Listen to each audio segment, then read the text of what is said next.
we have one with this guy. He runs into an office building. He bolts towards the elevators. He's frantically hitting the up button. He looks up and he notices all the elevators are on the 50th floor. So he looks around, he looks for his stairwell, he finds it. He runs to the stairwell, he's running up the flight of steps. He runs as fast as he can, he's just sprinting. He gets up to his floor, he rips open the door, and as soon as he takes a step, he goes flying, lands on his butt. Because there's a janitor up there, he's mopping, and the floor's all wet.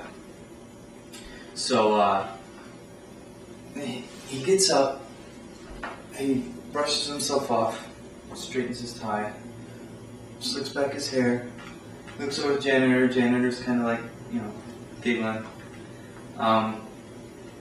And he walks to the double doors of his floor where all the cubes are.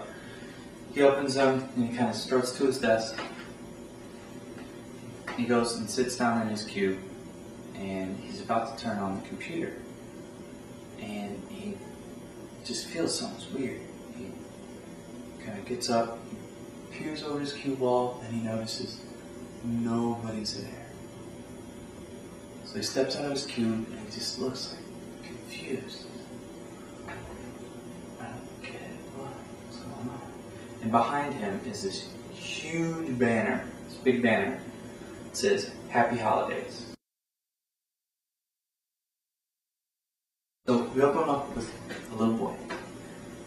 It's like a park setting. He's got his little army man, he's playing with him, sitting in the grass, and he hears like this like loud like roar, like "Arr!"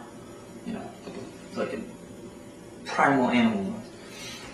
And he turns around, he looks, and he gets up, and he just bolts. He doesn't even want to know what that is. He's running,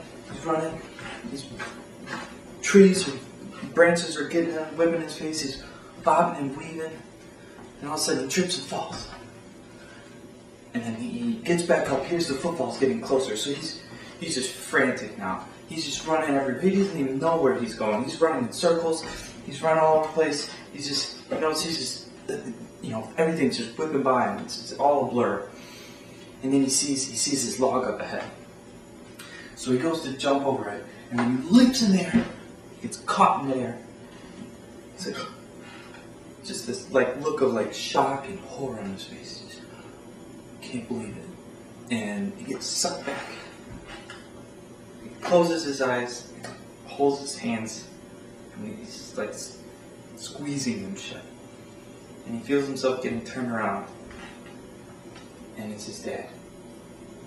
His dad's holding him out, and he says, "Bath time."